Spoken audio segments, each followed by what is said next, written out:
Welcome, dear students of Mountains of Damon University, to this course in this program.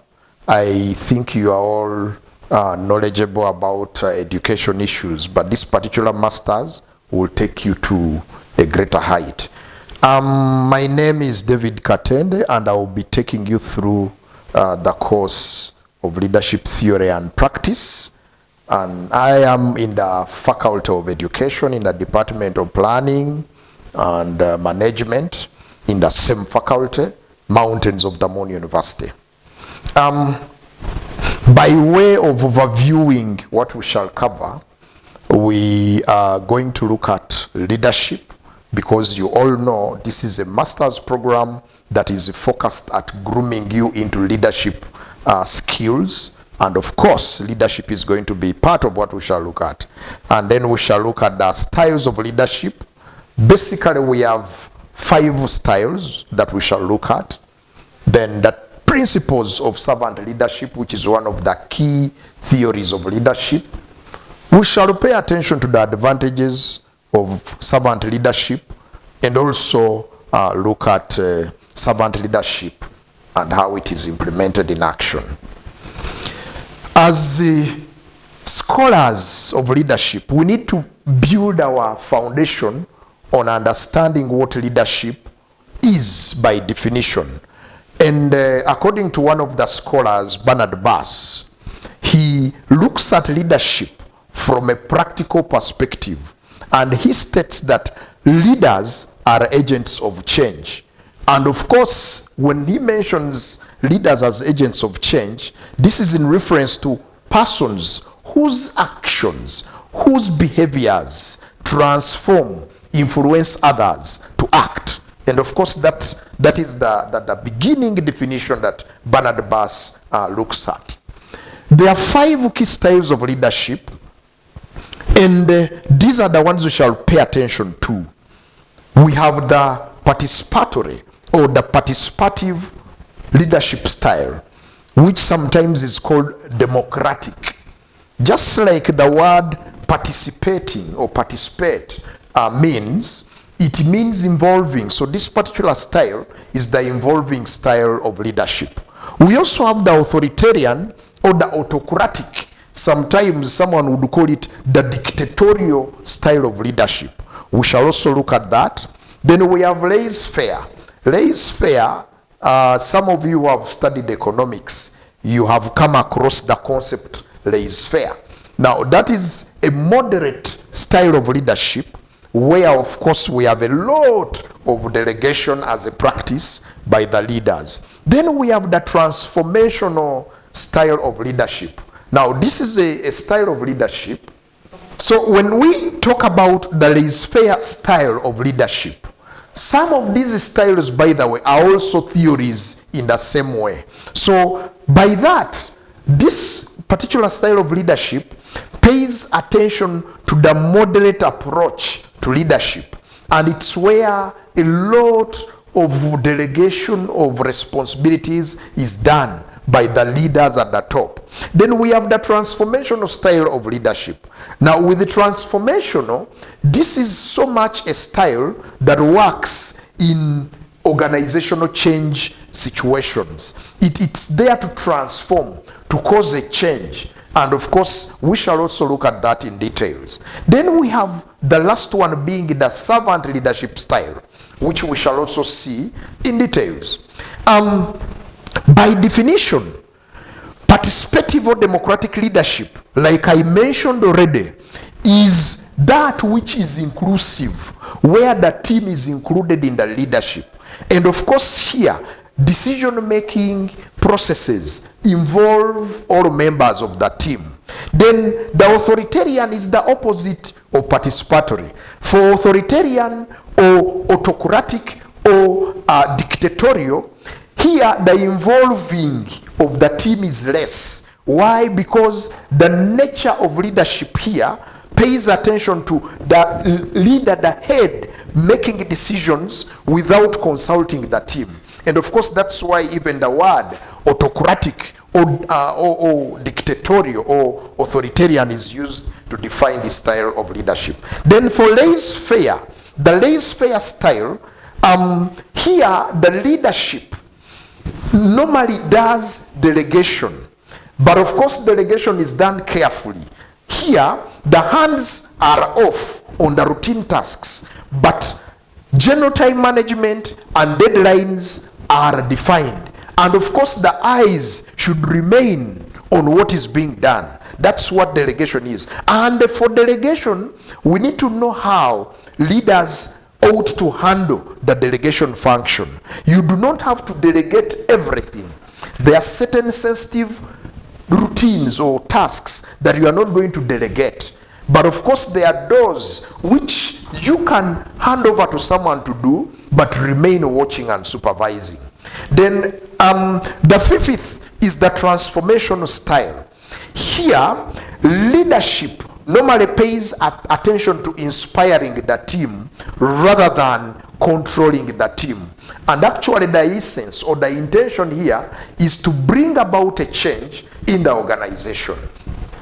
The servant style of leadership is coming from the word servant. Servant, as you hear the word. Bernard Bass defines servant leadership as that one which is intending to uplift, to support, to mentor, to grow, to enable or to create an enabling environment to the team to work with you. And with the servant leadership, the leader is not a master. The leader does not look at the team as subjects, but he looks at the team as a people who are served. So the leader is a servant. And of course, this is the very one that the Christians normally pay attention to, especially those who follow the Christian principles of Christ, because he was one of the key servant leaders. The 10 principles of servant leadership, according to Greenleaf, the image you see there is of that theorist called Robert Greenleaf, who states that servant leadership begins with the natural feeling that one wants to serve, or that one has the conscience of choosing to serve others as a way of leadership. That is according to Greenleaf. And of course, you may have your own feelings about servant leadership, but I will request you, at some point, we shall have to look at suggestions of what we actually want to consider if we want to look at servant leadership as one of the aspects we can implement. Then we will suggest what we think can help this servant leadership go on successfully in our institutions.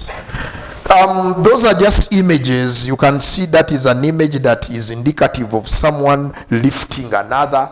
A leader is the one at the top. Is supporting the subject by offering a hand of support to lift. And of course, that is symbolic to what the role of a servant leader should be. Therefore, what then are the principles? If we are to understand servant leadership, we need to know that it's both a philosophy, but also a style, or it's also something that is implemented in practice. And servant leadership promotes valuing and developing others or building others into leadership. Of course, it challenges our traditional assumption that a leader must always be a boss, be at the top, be a master. It challenges that. Servant leadership is, of course, also related to the African Ubuntu concept. Some of us have heard about this word Ubuntu, but Ubuntu so much pays attention to the aspects of being human, being caring, being supportive. Before you make a decision, think about it. How is it going to affect others? And of course, it embraces hospitality. It embraces caring about others. It embraces being able to go an extra mile for the sake of others, sort of sacrificing. So it's a very, very good style of leadership that we need to think about in our management. Understanding servant leadership continues to pay attention to servant leadership in the perspective of Ubuntu. We have organizations like, I know of one of the NGOs, Samaritan Pass. The nature of leadership that organizations like Samaritan Pass encourage is the Ubuntu leadership. It's that servant leadership style. But also, in a school setting, we need to pay attention to some of these attributes of servant leadership. What are some of the leadership situations that might call for servant leadership? I want to leave this one with you so that you think about it. I mean, what could some of the situations that we've encountered in our organizations would warrant you to implement servant leadership? Is it a feel that one may have that I am carrying the whole weight of the organization on my shoulders? Is it when you have lost the joy in coming to work that servant leadership style should be, used to encourage you?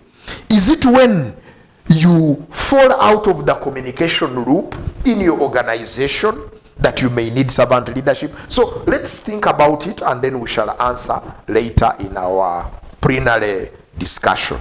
So these are the 10 principles of servant leadership. Number 1 is listening. Like we all know, actually the word leadership, you can see it is Leadership. Listening. The first L, a leader should be a listening person. You must know how to listen to your subjects, to the team that you're leading. And listening involves giving a listening ear before you communicate. Many a times, leaders think that they should always just communicate, they should always just talk. You give orders, you give instructions, you give warnings. But have you also taken time to listen to the people you're leading, to know how they are feeling about the situation? Empathy. Empathy is when you are able to put your feet in the shoes, in the sandals of that particular person that you're leading.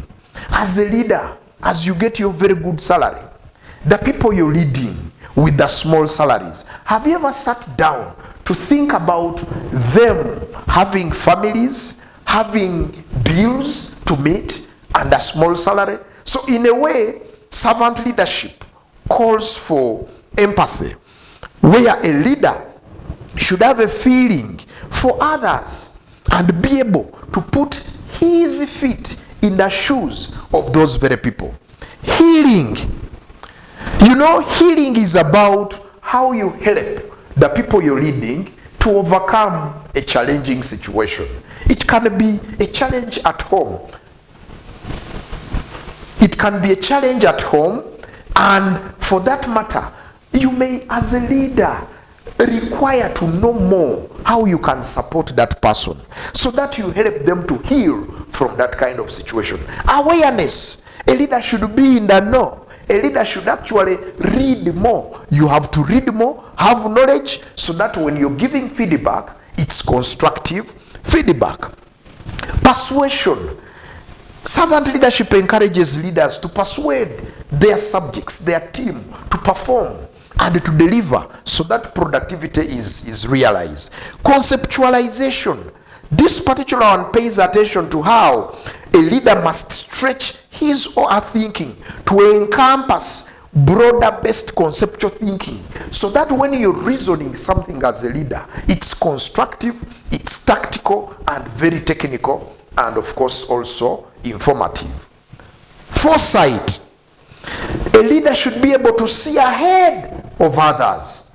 There is a saying that, in an African saying that, where a subject is able to see while on the top of the tree, the leader should be able to see while seated on a chair. So that's foresight. Stewardship.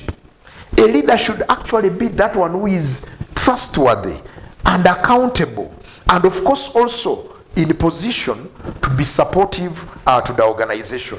Ladies and gentlemen, for today, We are going to stop here, and we shall have a break. Then we shall continue from there shortly. Thank you so much.